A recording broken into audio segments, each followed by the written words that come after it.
حضرت علی کے خطبات سے لیے گئے کچھ خوبصورت اقوال۔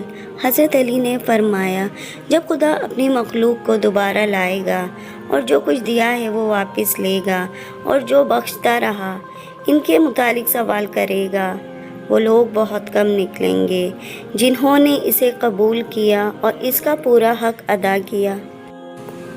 جسے تقویٰ نے بلندی بخشی ہو اسے پست نہ کرو، اور جسے دنیا نے اونچا کر دیا ہو اسے بلند مرتبہ نہ سمجھو۔ اے لوگو، علم نجوم کے سیکھنے سے پرہیز کرو، مگر اس قدر کہ جس سے خشکی اور تری میں راستے معلوم کر سکو، اس لیے کہ علم نجوم غیب گوئی کی طرف دعوت دیتا ہے، کیونکہ منجم غیب گوئی کے مثل ہے اور غیب گوئی جادوگر کے مثل ہے اور جادوگر کافر کے مثل ہے اور کافر کا ٹھکانہ جہنم ہے۔ اللہ تعالیٰ نے خانہ کعبہ کو اسلام کا نشان اور پناہ لینے والوں کے لیے پناہ گاہ قرار دیا ہے۔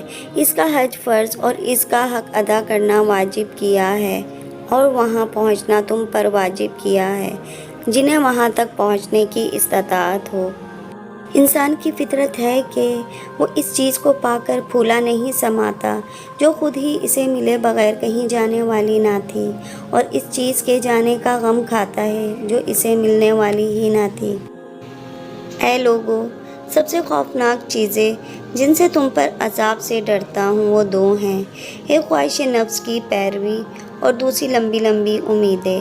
خواہش نفس کی پیروی حق تک پہنچنے سے دور رکھتی ہے، اور امیدوں کی درازی آخرت کو بھلا دیتی ہے، اور اس میں ایمان نہیں جس میں صبر نہیں۔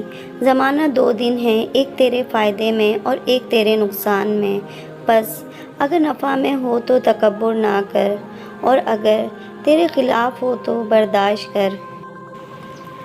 چار ایسے شخص ہیں جن کی دعا رد نہیں جاتی۔ نمبر 1، امام عادل جو دعا رعیت کے حق میں کرے۔ نمبر 2، وہ بیٹا جو والد سے نیکی کرتا ہو۔ نمبر 3، وہ باپ جو بیٹے سے نیکی کرے اور مظلوم کی۔ اگر تجربات نہ ہوں تو راستے تاریک اور اندھے ہو جائیں۔ جود و سخاوت طبیعت کا کرم ہے، اور احسان جتلانا نیکی کو ختم کرتا ہے۔